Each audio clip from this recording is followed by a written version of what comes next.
A very warm welcome. You're joining us here at Hyde Park on Derana 24. Tonight we'll be talking about the cardiovascular innovations that the world is looking at. Cardiovascular health, what's available in terms of early detection, interventions as we move forward, and how much of an effort Sri Lanka as a country is putting into research and development in order to see the industry move ahead and improve our response to cardiovascular interventions. I've invited to our studio someone who's just the right person to talk about cardiovascular industry and innovations. A world-renowned inventor, entrepreneur in biomedical equipment, a biomedical innovator, Sri Lankan origin, Dr. Bandula Wijay. A very warm welcome to you. Thank you very much for taking the time to be here while you're briefly visiting Sri Lanka. Thank you for having me.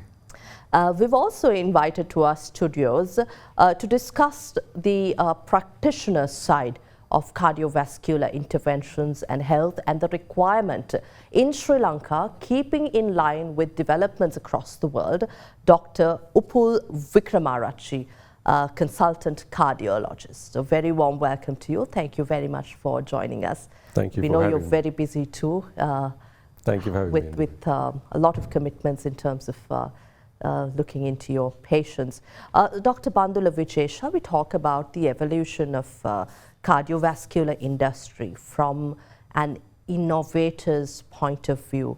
We're talking about cardiovascular health. A large number of patients we see every day. I think Dr. Upul will be able to talk about that. But from your perspective, the evolution and the innovations that have supported the industry, practitioners, look at more improved response to cardiovascular issues. So the cardiovascular innovation happened in the United States starting about 1970, and that has continued even up to now and continues to develop new treatment strategies, methodologies, and so on. I got into the field in 1978, and just about that time, one of the early developments was means to measure the cardiac output. That means when the heart pumps, how much of the blood is pumped out. And that was developed by two physicians, Dr. Swan and Dr. Gans, and they needed someone like me to come up with the actual product. So that's my foot in the door into the field, where I was able to develop a catheter called the Swan-Gans catheter that is used to measure cardiac output. I believe it is still used. I mean, this was developed in 1978, and 2025, I'm sure it is still used. Is it still being used? It is still used, yes. Still used. Yeah? Okay. Okay. So I'm the one who solved the problem in developing that product. We're certainly very proud of you. If I may interrupt, you hold a number of patents in your name in the United States and the world, and as an individual, as a legend of Sri Lankan origin, I think Sri Lanka is very proud. But as you respond to my query on evolution, I'd also like you to touch upon how Sri Lanka has developed, if we have made any other contribution, apart from what you've done. But this was, I was basically in the kindergarten in cardiovascular development in 1978. And I was very fortunate that I had that opportunity to work with these two doctors and come up with this solution that basically, even up to today, as Dr. Upul says, is being used. So that with that, the cardiovascular treatment devices and improved over the years, and in early 80s was the when the angioplasty process came into play, when angioplasty was developed, and I guess I was lucky enough again to be in that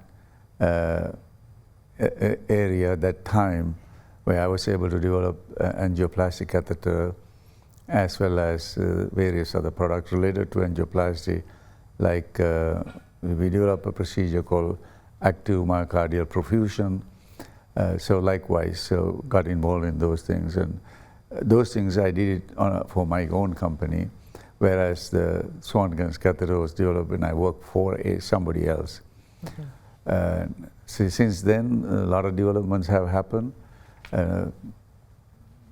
Not only me, but a lot of other people have developed various solutions for various problems of the heart. So, and this challenge keeps on going. The target is still there. Sometimes the target has moved. And a lot of people are working on trying to solve these problems, and I'm one of those people. And what are you working on now? Well, starting beginning of this year, I'm working on several areas. One area that I'm working on seriously is area of heart failure. I think we have come up with some reasonable answer. There is no 100% answer for heart failure. Only thing we can do is to prolong life, to buy time. By way of? This new device that we are coming up with will hopefully help patients, so their issue would be somewhat resolved. It won't be resolved 100%, but somewhat resolved. So also one of the things that I'm working on right now is this drug therapy. Actually, the one who prompted me to work on drug therapy, and I was not an original inventor of drug therapy, but Dr. Upul Wickramarachi is the one who planted it in my head. So when that opportunity came, I said, okay, let me work on that. So I'm working on that as well. So these are the two main projects that I'm working on right now. We wish to speak further on this, and what kind of measures are being taken for early detection, or even if that's possible. I'd like to turn to Dr. Upul Wickramarachi, consultant cardiologist. It's the same question from a practitioner's point of view. You've been practicing in the cardiovascular field as a medical professional. As a practitioner, how do you see the development, and how these inventions, innovations really change the lives of your patients, and what's available outside of the country? We'll talk about early detection later. Thank you for having me. First of all, I must mention it's a great privilege to share the studio with, as you said correctly, legend like Dr. Bandula Wijay, whose innovations actually are shaping treatments, treatment of our patients even today. So it's a great privilege.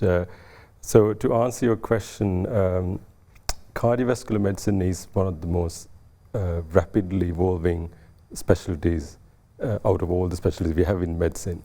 There are multiple conferences every year, and every year we go to conference, we'll see a new treatment being talked about, a new technical advancement. So in a way, it's almost a little difficult to keep up with these new technologies, but we as professionals do have a responsibility to keep ourselves up to date, and also whenever we get the opportunity to contribute in furthering these technologies, and that's a constant conversation that we have with people like Dr. Wijay, who are key personalities in developing new products. So we can give the doctor's perspective as well as the patient's perspective to an engineer or to someone who can design that and think of a way to solve the problem for us. So it's always, I think there should be a very close link between these specialties, biomedical engineering, the engineers, the medical profession, and he has guided us on many occasions in Sri Lanka. There's a group of engineers in trace engineering. We met first there, if I remember right, when we were talking about integrating these various professionals to innovate, even in Sri Lanka. So I think we can talk as we go on. it's needed, and as professionals, we have to keep ourselves up to date. That's the start that I would like to take. But how have you seen the sort of like, since your career began, as you've been treating, how from, the Dr. Wijay spoke about the early, the 70s, the inventions that changed how you treat your patients, what's detected and how you respond to it. So now there seems to be a need for further development, and what are you all collaborating to achieve going forward?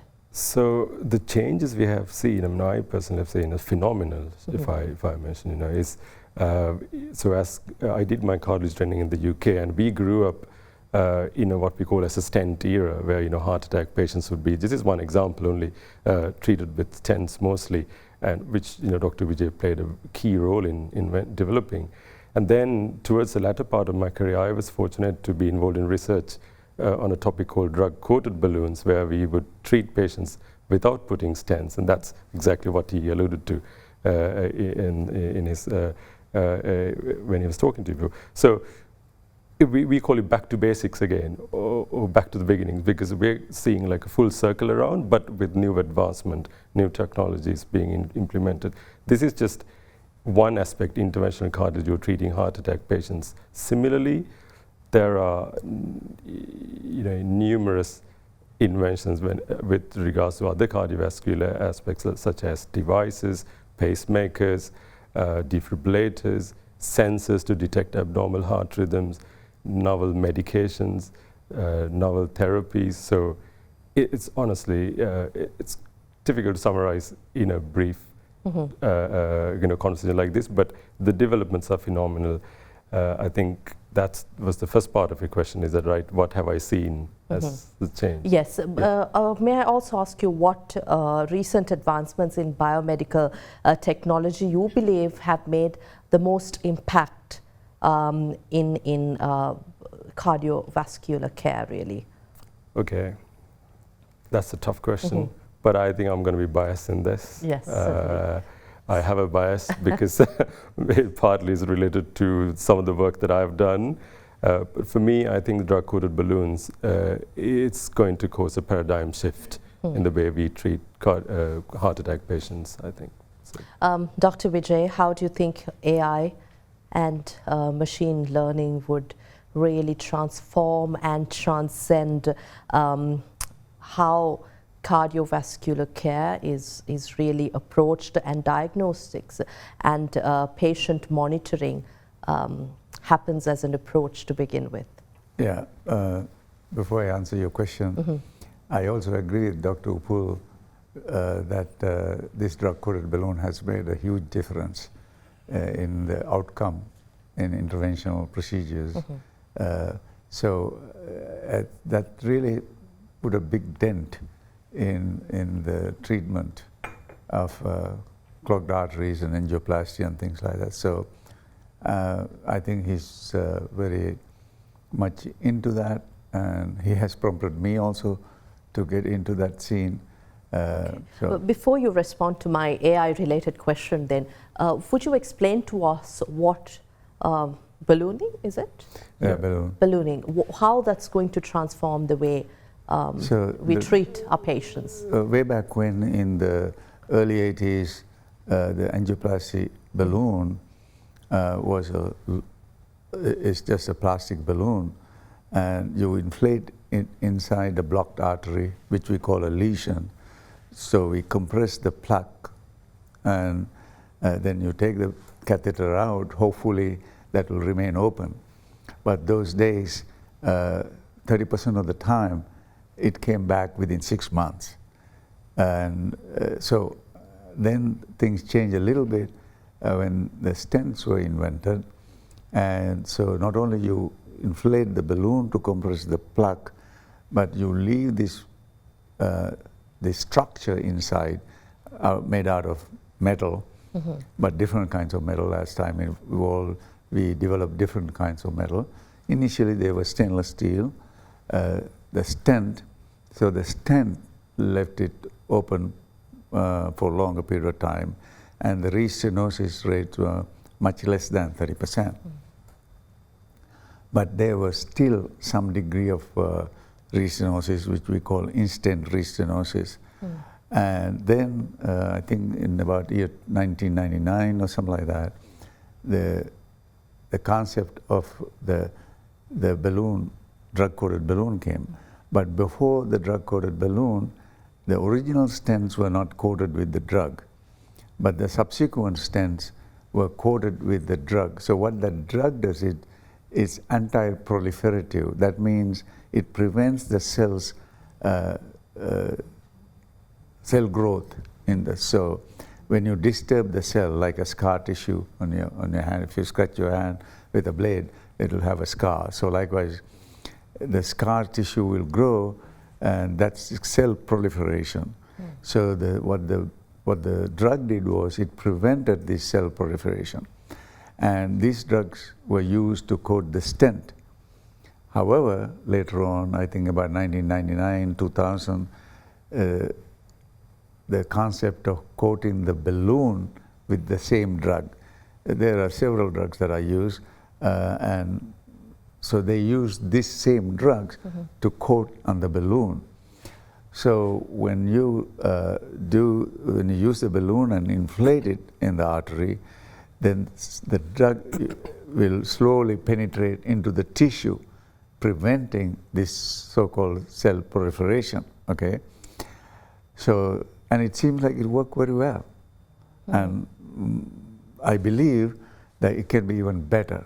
I'm sure Dr. Upul also believes that it can be better, and I'm a strong believer that we can even make it even better.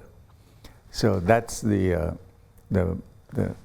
various things, the progress of intervention of the coronary arteries happen. So that's where we are right now. Yeah, sorry. Dr. Upul would like to say something, but can I ask? If I may add. Can I ask you to add to that? Yes. Dr. Bandula Wijay has been mentioning about how drug-coated ballooning in terms of cardiovascular interventions. Well, what does this mean for patients? And we're talking about heart diseases. What kind of treatment is this for what complication? Okay, well, thanks for that question. That's exactly what I was going to elaborate. Yes, so for a patient, the difference it makes is it's versus having a permanent implant versus not having a permanent implant. So right now, vast majority of the patients we treat for blocked arteries or severe narrowing in their heart arteries will receive a stent, with drug-coated stent, which is a permanent implant. And in most of the time, it works. And the stents now are so much better than how they were 15, 20 years ago. So we have to acknowledge that. But as scientists, scientists always would look into the areas where we can improve. And one of the things was, can we achieve the same results like stents without putting a permanent implant? And actually, drug-coated balloon was a result of that conversation and that thought. As you correctly said, first thoughts late 90s, and then first experiments in the early 2000s, and now getting slowly, talked about. The research trials are coming out and popular amongst interventionists as well. So for a patient, let's say with stents, if the smaller the stent is and longer the stent, the chance of re-narrowing is higher.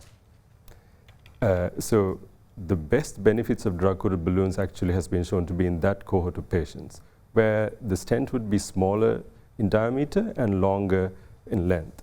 And actually to convert that to us in this part of the world, that fits us very well, because we as Asians and South Asians have smaller coronary arteries compared to the white Caucasians.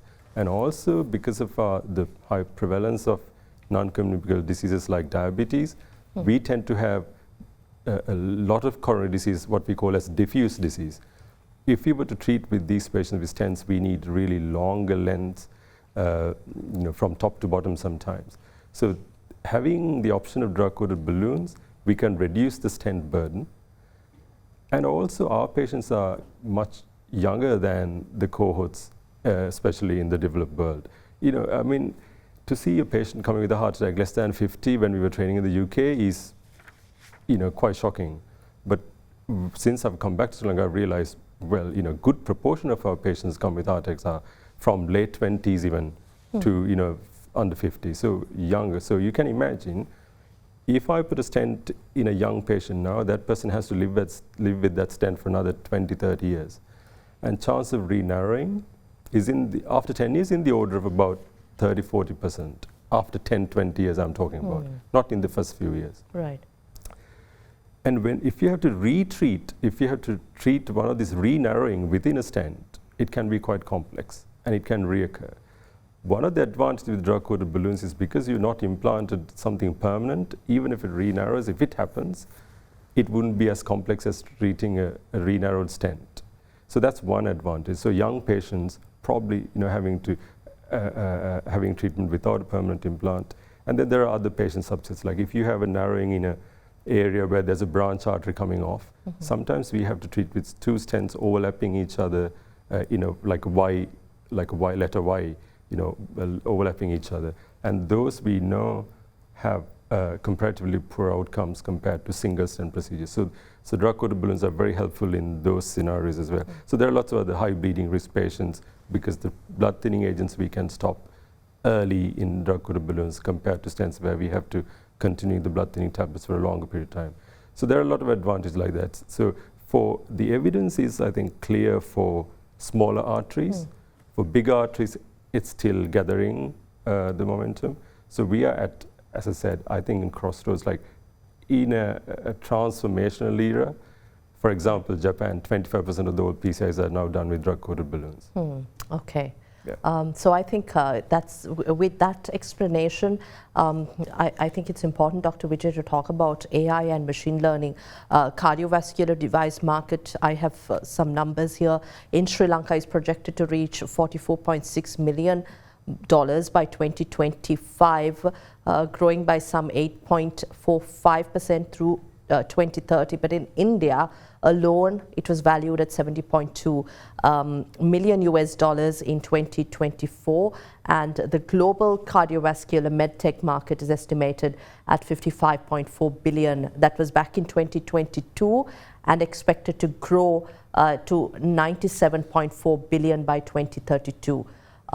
These are all numbers, but when we talk about the possibility of AI and machine learning used in diagnostics and healthcare, what is the potential as we look at this mass market, especially because of the prevalence that we speak of in health, heart disease, and the possibility of making better change, positive change for patients?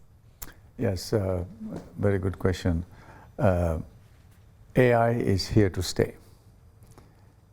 That's the conclusion that I have, like many other people have achieved this conclusion, whether it is in cardiovascular medicine, in other areas of medicine.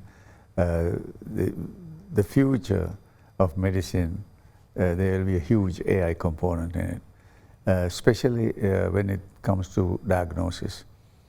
Now, using a stent or drug-coated balloon is an interventional procedure. I do not see that AI will be used that much in interventional procedure, not yet, not the next couple of years. But even in interventional procedures, AI will be used down the road. Now, AI is being used, for example, in cardiovascular surgery. There are machines that are being developed right now, and actually has been developed already, that uses artificial intelligence.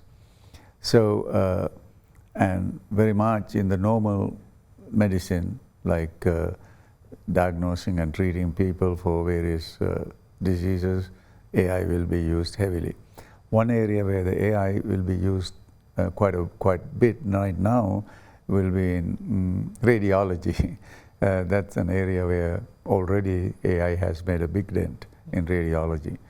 So to answer your question, AI has come and it's here to stay, not only in cardiovascular medicine or general medicine, but in all other aspects of our lives. AI is going to make a huge contribution to the everyday life of people. It's something we have to accept. And in fact, in my own case, I use AI quite a bit.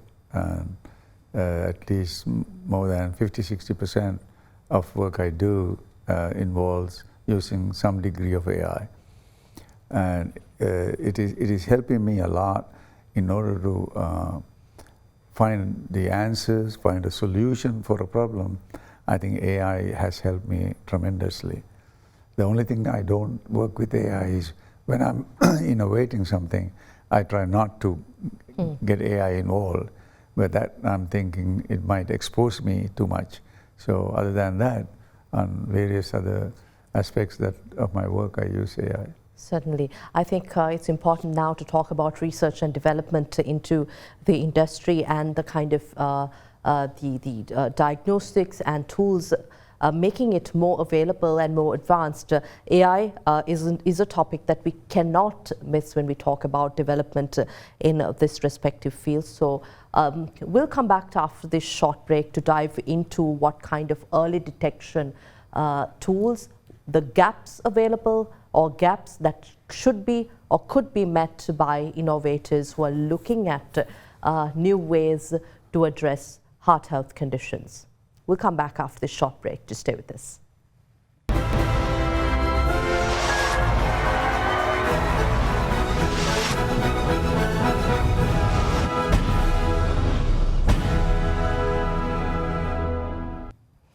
Welcome back. You're joining us at Hyde Park on Derana 24. We're talking about cardiac conditions, heart health and biomedical innovations. We're in conversation with world-renowned Sri Lankan-born innovator Dr. Bandula Wijay, who is an engineer in biomedical engineering, entrepreneur in biomedical engineer. We also have with us Dr. Upul Wickramarachi, a consultant cardiologist who's talking about Sri Lanka's practical side of things.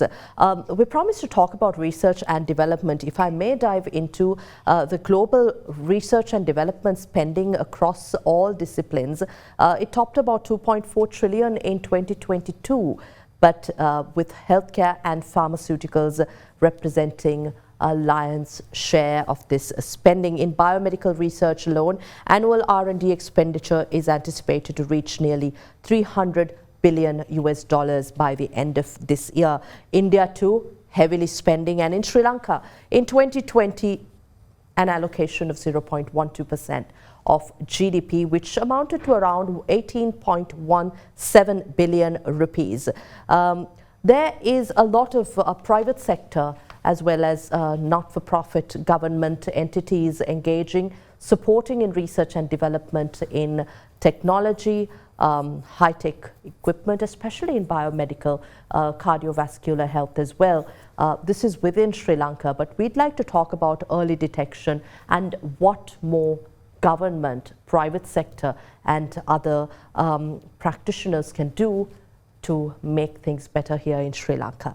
Dr. Bandula Wijay, I know we had several conversations here at Hyde Park before, and you have very passionately spoken about how Sri Lanka can make a mark in the global map if we do things right, if we take one small problem which is affecting a large number and try to solve it. So research and development, what role does it play here? I think this is a very important question. We talked about it before, yes. One of the most important things is that we have to learn how to solve problems. So this is exactly what we do in the United States, not only me, others. There's a problem that needs to be solved, and we try to solve it, and more disruptive it is, then you make a major contribution, right? So how do you solve problems? So the problem-solving skills you have to develop from your childhood. It's not like you wake up someday in the morning and say, now I'm a problem solver. No, that's something you have to cultivate from your childhood, and that basically comes through a proper education. We have to get away from this book knowledge education system, but develop a problem-solving education system where the children are challenged to solve problems from the young age. And I think I discussed this earlier as well. I learned the value of the American education system when my 2 children went to school, and I saw how they learn whatever they learn. And I realized that, my God, this is how this country was able to solve problems in the past. So I think we have to take a very serious look at how we educate our young people, young children. And they have to learn how to solve problems from the kindergarten all the way through high school, through university and out.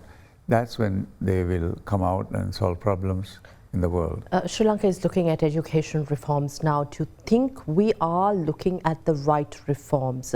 I know you're not going to be controversial, Dr. Wijay, but can we talk about if Sri Lanka is looking at incorporating these problem-solving skills in a practical manner at an early childhood learning level here in Sri Lanka?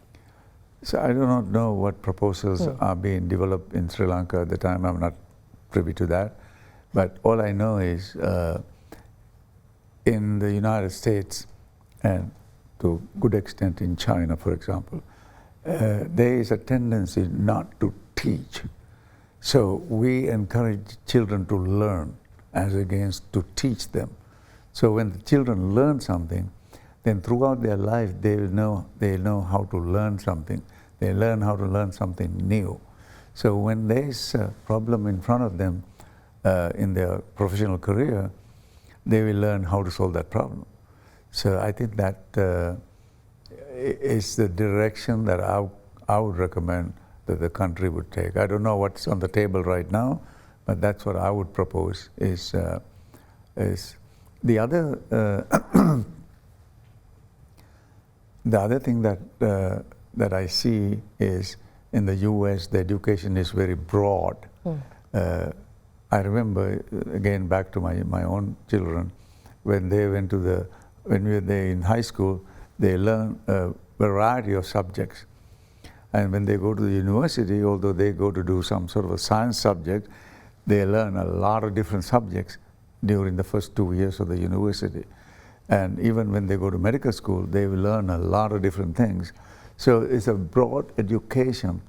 It provides a very good background when you are dealing with real life down the road. So I think that our tendency is to narrow this education, and that I recommend against that. I think we should consider going back to a broad education system.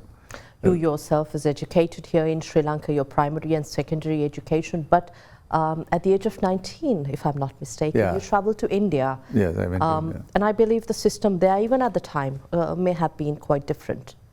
Indian education system, when I was there, was very broad, similar to the US education. In fact, I went to a school that mimicked the US education system. And most of the IITs also mimic the US education system. And so that broad education builds a good foundation for you. You are not just narrow thinking on chemistry or physics or mathematics, but you have a broad understanding of the world around you. I think that's very, very important. Not only that, I saw it in my children when they went to school. Now that they have come out of universities, I see that their ability to think things outside of their profession is much better than people who have that narrow education system. So do you think this is a sort of like restrictive, in a restrictive sense, that Sri Lanka is not delving deep into solving problems in the medical field is because we don't have the educational backing? Not only medical field, any field. I think it doesn't matter what field you are, this broad education trains you to solve problems overall. How can it change not just our lives here in Sri Lanka, but the economy, if more problem-solving skills were utilized into inventions and innovations. How does it change there in the US? You yourself as an entrepreneur have seen the developments in the industry and how lives are changed, but at the same time how an economy can be impacted as a result. I think it existed in the United States from the very beginning. So when I went to the US, I went in '74 to do my graduate studies. Already there was a very broad education system in there. So I adapted to that system very easily because I came from India, so going to the US. And you also see that how the Indians have done very well in the United States. Most of the big corporations, researchers, physicians, engineers, of good number of them are of Indian origin. I think that helped them, that broad education helped them to fit into that innovative culture. I think that's another thing we have to develop is an innovative culture. So when you go to school, come out of school, instead of looking just for a job, is come up with a new solution to existing problem. And that's how the innovation happens, right? So I think that's something we need to start teaching from the young age. Certainly.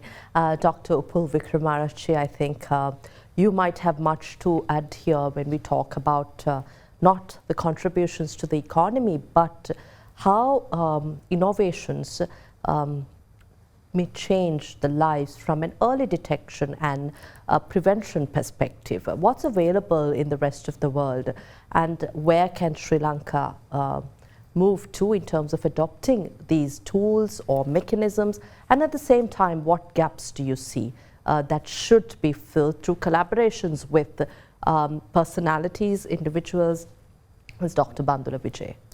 So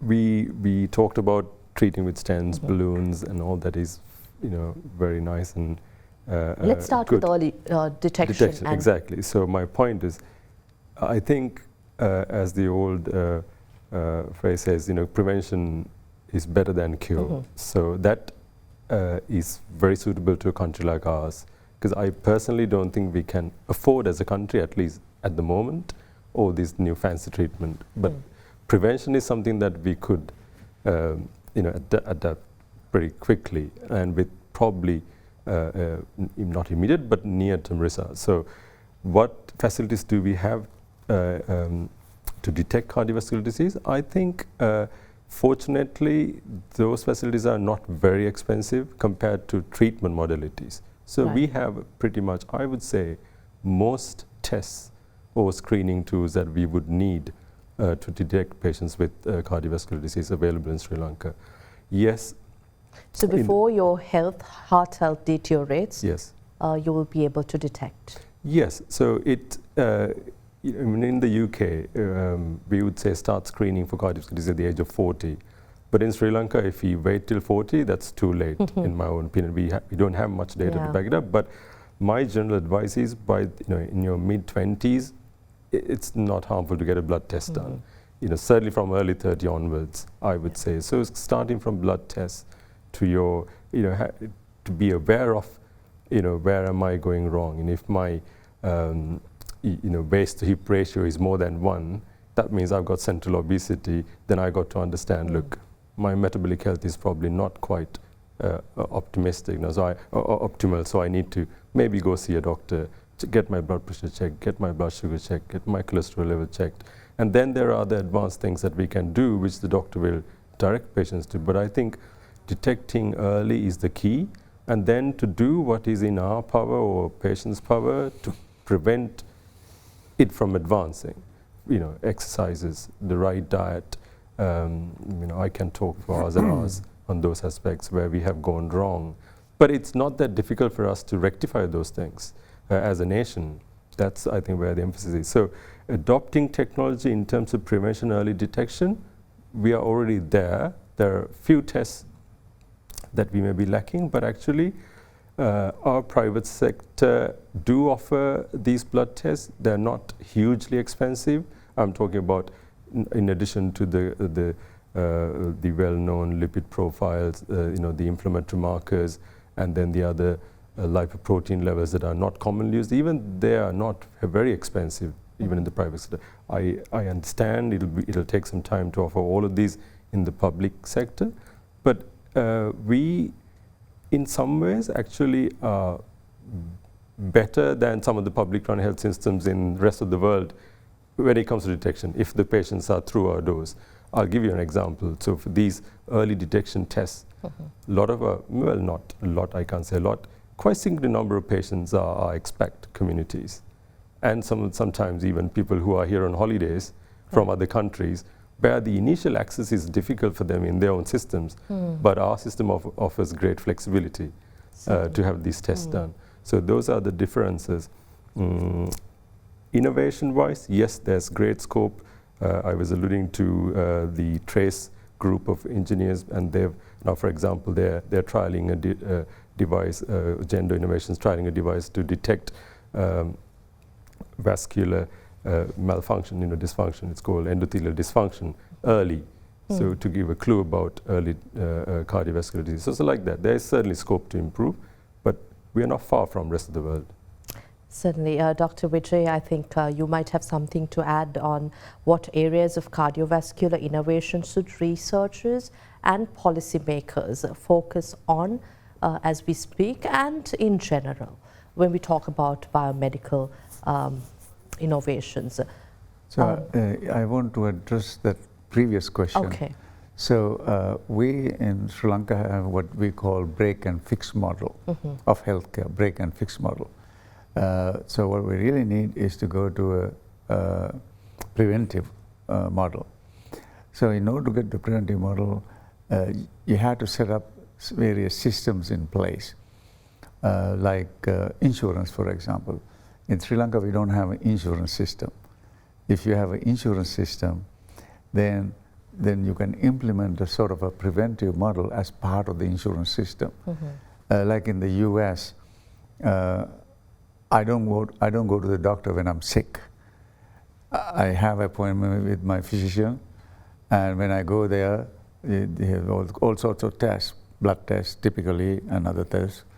And then 3 months later, I go to him again, and then he will compare the data from 3 months before to now. And if there's some issue that bothers him and me, then he will ask for additional tests, okay? And that's not because I'm an older person, even younger people. When I say younger, people who are over like a 45 or 50. Children, school-age children don't do this. But when you get to a certain age, you go to this doctor on a regular basis. So that's how you find out early on whether you have an issue coming up slowly, So that's how you can catch, okay? So you have some number 3 months ago, and now that number has increased significantly. Then the doctor says, wait a minute, that doesn't look right, let me do additional tests. And so that way you don't wait till the last moment and then have a big procedure, hopefully you can resolve it. I think we need to, and I did give a proposal on this last time I was here in Sri Lanka. I gave a proposal. I don't know what happened to that, but that's something that the country should think about seriously. It's nothing new. I mean, it's what we do in the US. Yeah. What role do you think policymakers, government plays in that sense? Governments, policymakers in supporting R&D innovations and creating that environment really. From your own experience in the US, how you can readily and freely invent, innovate, and have your patents, they're all secure. At the same time, you collaborate with commercializing aspect as well. So these are two things. One is, of course, taking care of patients, make sure they are detected, early detection, and treated properly, and so on. The other is innovation. To be innovative, we have to be doing what we discussed earlier. That means that you have to come up with an education system that entice kids to learn problem solving. So when you grow up and you go to university and come out of the university, you want to solve a problem. And then there are two things that happen when you are trying to solve problems. One is to solve the low-hanging fruit, that is an easy problem to solve. Of course, the contribution you make by doing the low-hanging fruit may not be as high as solving a more important problem, right? So that is something you have to develop with time. I think that comes from education. And in my personal professional life, I really didn't go after a low-hanging fruit. I never did. I always want to do a problem that has a big impact on humanity. So that's it. If I can solve that problem, yes, then I can make a big contribution. So I think that's a mindset that you have to start from the younger age. To make Can positive it be done? impact? Yes, it can be done. It is definitely doable. To make a positive impact and to transform humankind in a positive way, to contribute to that. But this is the last question I have for you, gentlemen. I think I'm told, but I'd start with Dr. Upul also. As a practitioner, how not just be better equipped, but in developing that relationship, as Dr. Wijay said, with your patients, whether at early detection, prevention level, or during your treatment for heart disease, what message do you have for those seeking help for heart disease? And also, how can the professionals really work with researchers, developers, and now we're talking about AI, as Dr. Wijay said, you cannot ignore AI. So how can this contribution be developed with more awareness on what problems we're solving, what problems we have, and what we need to do to improve? So first part of the question, what can patients do? I think first and foremost to be informed of the risk factors, and if they're going through a diagnostic process, what am I having, why am I having this? Always ask that question from your physician or your cardiologist. Why are you putting me through this test? So have that mindset. And again, when it comes to treatment modalities also, I think it's very, very important to be informed. There's a lot of information in the internet available through trusted sources, and you can ask for those links from physicians, and we are very happy to guide our patients to those links. So an informed patient, in my opinion, is an asset to us. It's very easy to have a conversation and very easy to go through that whole treatment process, and then most importantly follow up as well, because most people we see do tend to forget once the treatment is over. Oh, I'm done now, I don't have to go see them. I do some even discontinue medications, which should not happen. So be an informed patient, and before you become a patient, if you can concentrate a bit on healthy living by eating healthy and by exercising more, so more lifestyle changes, I think that would be the best path for us as a nation in terms of preventing cardiovascular disease. Coming back to the second part of your question, what can we do to innovate? And I completely agree with what Dr. Wijay said. I mean, we unfortunately have not had the mindset of innovation. So I think it's high time, whenever I get the opportunity to teach medical students, as one in every ward round you do, think of an area or problem that a patient has, or the doctor or the nurse has. And if you have a solution to that problem, that could be the first step of an innovation. And I think we need better links between the biomedical engineers, the electronic engineers, the IT engineers in terms of AI technology, and the medical profession. So where we all can get together and have brainstorming sessions, and put these ideas into test. That sort of, I mean, it's happening. It's a little slow, but it is happening. I can see there's an interest right now. Right, the last barrier, funding. I think we all know that we are not in a position to ask for government funding all the time at the moment, given the constraints we have in public spending in the country. So it's up to us as well to reach out to rest of the world, to have links, form links, and work with scientists from the rest of the world to bring about that change. And I see, and I'm optimistic about the future. That's a great way to wrap up, but I have the last question for you, Dr. Wijay. Really, what advice? I don't have much to ask you because you've shown us, proven through your own practice and what you've really contributed to the world to transform positively the advancement of humankind. What advice would you give young innovators, inventors, and researchers in biomedical delivery? So I can add to what Dr. Upul said. Actually, in my speech at the annual general meeting of the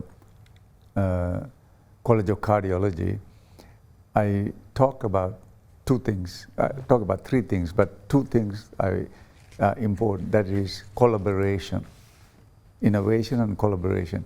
So where we are lacking in Sri Lanka is, if you are a physician, your chances of you developing something by yourself is not high. And that's the same even in the United States or anywhere in the world. You need to collaborate with somebody else who is in another field like engineering or mathematics or physics or chemistry, pharmacology. So you can work together to come up with a solution. So this collaboration is very important. So one of the good things in the United States is we are able to collaborate with colleagues from other fields very easily. For example, in my case, I'm in Houston, Texas.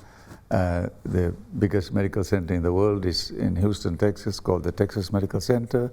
It has several very famous hospitals, research institutes. There are a lot of cardiologists in this place. And I can go there and talk to my colleagues and say, let's collaborate on this. And they will jump at the opportunity to collaborate with somebody from outside. And so this collaboration, I cannot by myself solve this problem. I have to collaborate with somebody else, a cardiologist, who will provide me the input of what he needs so I can come up with a solution. So this collaboration is lacking in Sri Lanka. I think one of the things that we have to cultivate, I think you can do it as the Derana television. You can build a relationship, or you can try to build this relationship between different disciplines, and you can have a program of collaboration between different disciplines, not necessarily medicine and engineering. Other things, there are so many other things, transportation, economy, and other things, you can collaborate. Thank you very much. This is very important to do. Certainly, thank you very much. That was indeed an insightful conversation, giving us not only a glimpse into the advancements made in cardiovascular biomedical innovation, but also how we can bridge gaps, continue to pursue innovation, research, and also a practitioner's point of view on how we can more effectively prevent and diagnose and also take care of our heart health. We were in conversation with globally renowned Sri Lankan innovator Dr. Bandula Wijay, who holds to his name to date a number of patents. I'm not going to give the number. I know you have a huge book of inventions and innovations, patents in your name. You're an entrepreneur, you're a global, you've contributed immensely to transforming biomedical engineering and contributing to solving problems. In 2018, you were Athydepark Sri Lankan Global Inventor of the Year. We were, indeed, it was an honor for Athydepark to recognize you, to have you received the award. In 2017, Vidya Jyoti Award was presented to you by Sri Lanka, and in 2018, Global Citizen Award from the United Nations chapter in Houston in Texas. These are just 3 awards I've mentioned. I'm not going to go into the list. You're an expert in innovative cardiovascular diseases, Dr. Wijay, and you've played a pivotal role in advancing medical technologies for the disease treatment and active in promoting Sri Lanka's science technology initiatives, formerly Ambassador for Science, Technology and Research and Development in Sri Lanka. So thank you very much for your time here at our studios. Thank you for having me. And Dr. Upul Wickramarachi, a pleasure to have you at Hyde Park for the first time. Consultant cardiologist Dr. Upul Wickramarachi worked in National Health Services in the United Kingdom for 15 years before moving to Sri Lanka at the end of 2021. So thank you for sharing your perspectives, your practical knowledge and learnings from the UK, and also your perspectives on Sri Lanka as a practitioner. Thank you once again. I believe it was an insightful discussion tonight here at Hyde Park. We'll see you again with the promise of talking more about what can be done and how we can gap bridges. We'll see you again next week at Hyde Park. Have a pleasant evening. Good night.